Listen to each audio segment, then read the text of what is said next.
Assalamualaikum warahmatullahi wabarakatuh. Perkenalkan, nama saya Rizka Fitrina Awalia Rahab dari kelas TT 4502. Di sini, saya akan mempresentasikan tugas besar mata kuliah antena yang berjudul Perancangan Antena Mikrostrip Rektanguler dengan frekuensi 2,45 GHz dengan patch array 2x1.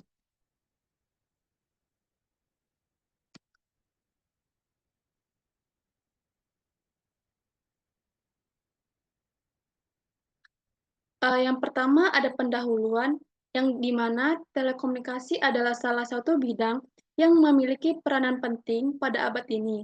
Dengan telekomunikasi, orang saling bertukar informasi satu dengan yang lainnya. Bagian utama dalam sistem telekomunikasi radio adalah antena. Antena merupakan sebuah bagian yang menjadi ciri khas dari sistem komunikasi radio. Jenis antena telah banyak dirancang dan dikembangkan.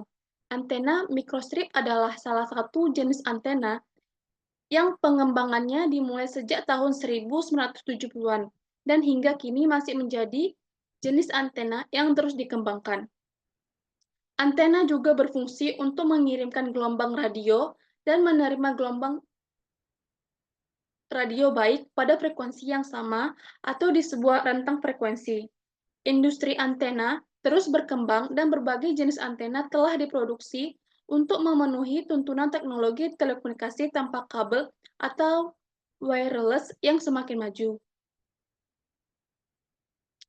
Dasar teori antena mikrostrip, yang dimana antena mikrostrip itu terbuat dari konduktor yang menempel pada suatu dielektrik dan pada bagian bawah terhadap ground plane.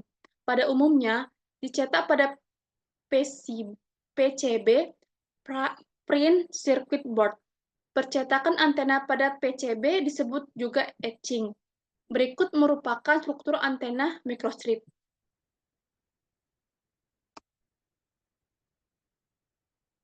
Ada tiga bagian-bagian antena mikrostrip.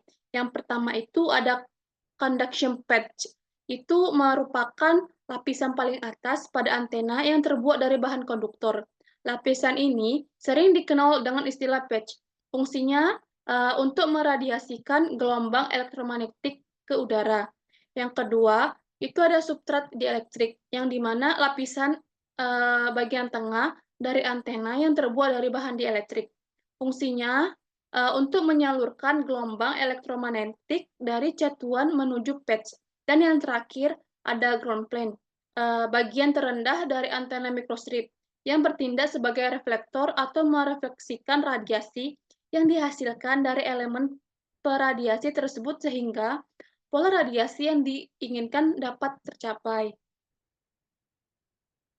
Lalu ada pola radiasi.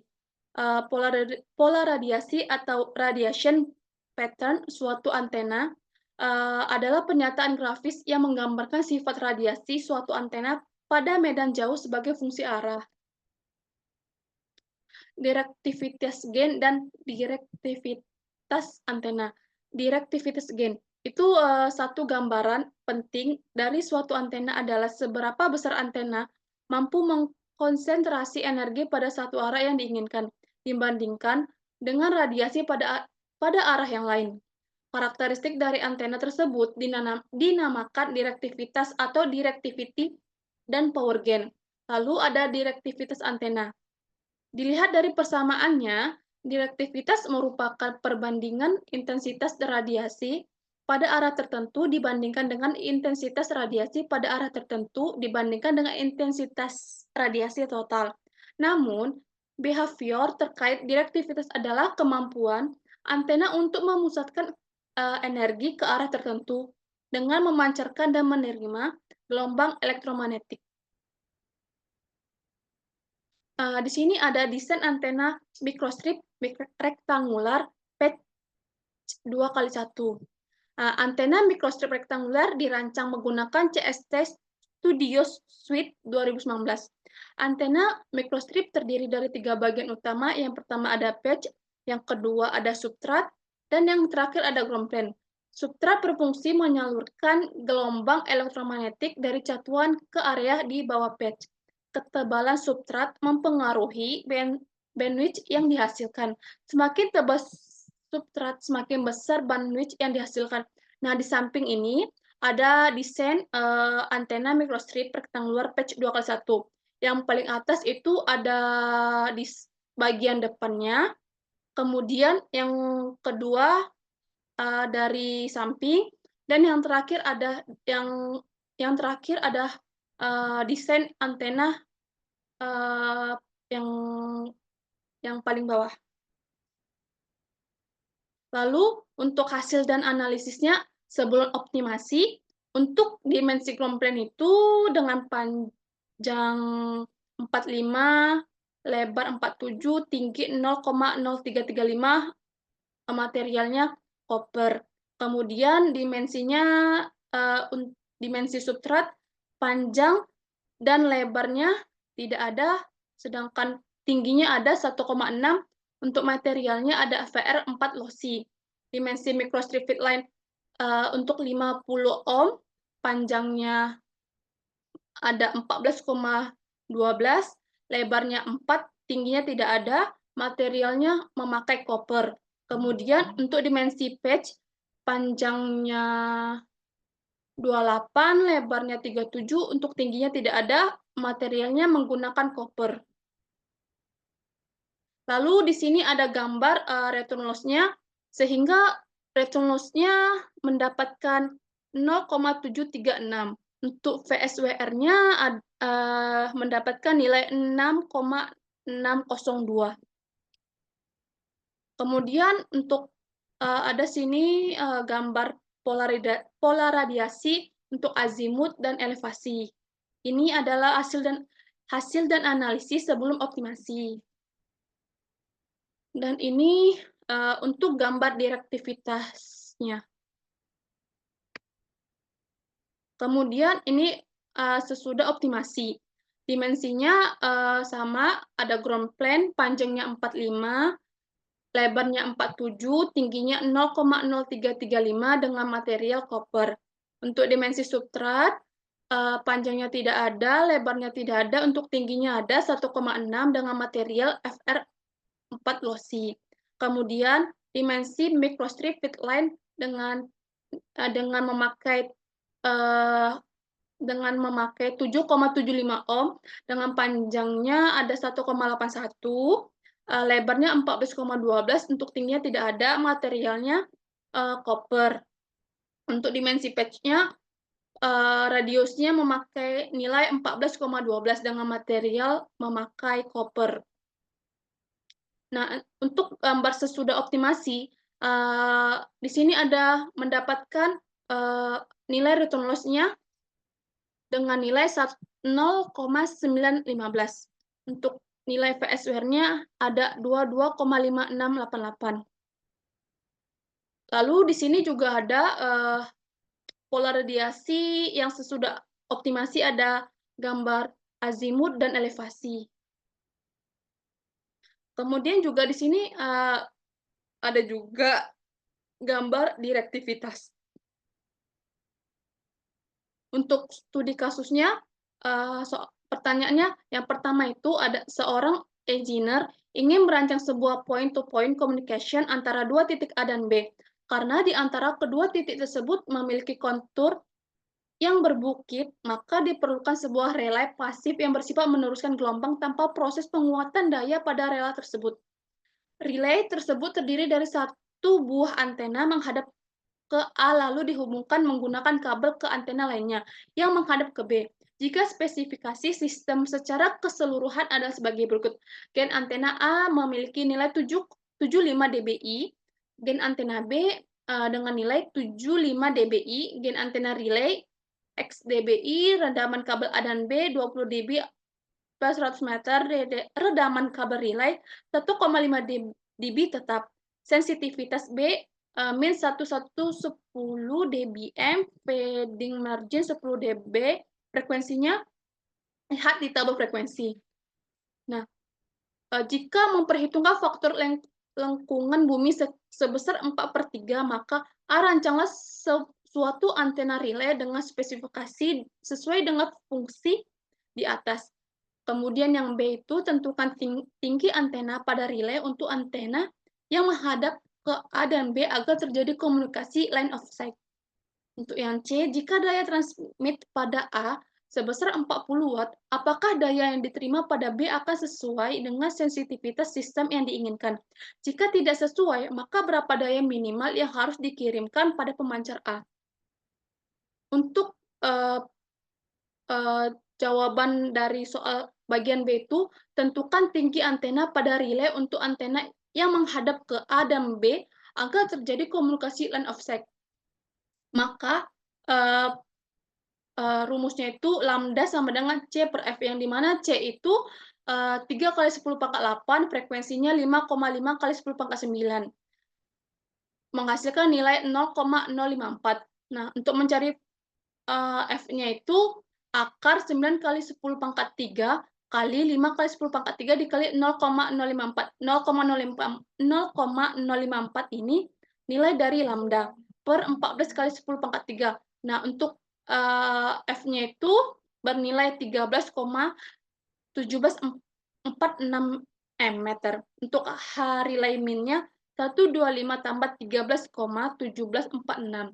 Untuk H relay min sama dengan 138,1746 meter. Kemudian ada jawaban untuk bagian C, yang dimana soalnya itu jika daya transmit pada A sebesar 40 watt, apakah daya yang diterima pada B akan sesuai dengan sensitivitas sistem yang diinginkan? Jika tidak sesuai, maka berapa daya minimal yang harus dikirim pada pemancar A? Untuk mendapatkan jawaban dari bagian C, kita harus mencari rumusnya dulu. Rumusnya itu FSLA kurang relay sama dengan 32,45 tambah 20 log kilometer tambah 20 log FMHZ. Kemudian FSLR kurang relay sama dengan 32,45 tambah 20 log kali 2 tambah 20 log kali 5.500. FSLR relay-nya mendapatkan nilai 113,277 dB. Untuk bagian FSLB bagian relay itu mendapatkan nilai 130,77 dB. Kemudian kita juga mencari loss kabelnya. Nah, di mana loss kabel itu rumusnya 20 per 100 kali H, yang di mana H itu 75. Maka loss kabel A itu 20 per 100 kali 75 dengan hasil 15. Lalu kemudian untuk loss kabelnya 20 per 100 kali 150 mendapatkan nilai 30. Maka loss kabel A mendapatkan nilai 15 dan loss kabel B mendapatkan nilai 30. Kemudian kita juga mencari PB, yang dimana PB itu rumusnya PRX dikurang loss kabel relay tambah GRX kurang FSL relay B tambah GB dikurang loss kabel B dikurang fading margin. Kita sudah tahu bahwa untuk rumusnya ini sudah ada nilainya.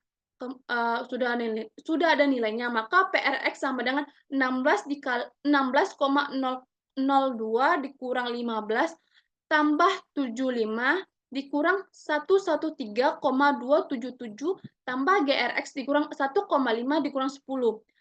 Lalu PRX mendapatkan nilai min 48,757 tambah GRX. Kemudian PB-nya itu sama dengan min 48,757 tambah GRX dikurang 1,5 ditambah GRX dikurang 130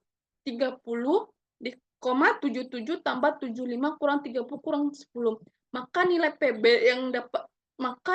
yang dihasilkan adalah min 146,027 tambah 2 GRX.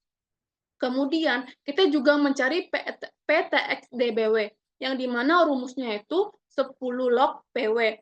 Lalu PTX DBW sama dengan PW-nya sudah diketahui, maka kita tinggal memasukkan 10 log dikali 40, maka nilai PTX DBW itu sama dengan 16,02. Untuk sensitivitas B sama dengan bernilai 110 dBm. 110 dBm ubah ke dBW menjadi min 140 dBW. Untuk sensitivitas B sama dengan PB. Min 140 ditambah 146,027 sama dengan 2 GRX. 2 GRX sama dengan 6,027. Yang dimana GRX min lebih besar dari 3,0135. Kesimpulannya, antena yang kami atau saya buat pada aplikasi CST desain microstrip berdasarkan jurnal tidak dapat dijadikan antena relay pada studi kasus. Antena relay pada studi kasus membutuhkan gain minimum di atas 3,0135 dBi. Sedangkan desain antena yang saya buat hanya memiliki gain 1,688 dBi. Hal ini tersebut membuat antena yang saya desain tidak dapat dijadikan antena relay pada studi kasus. Demikian presentasi saya.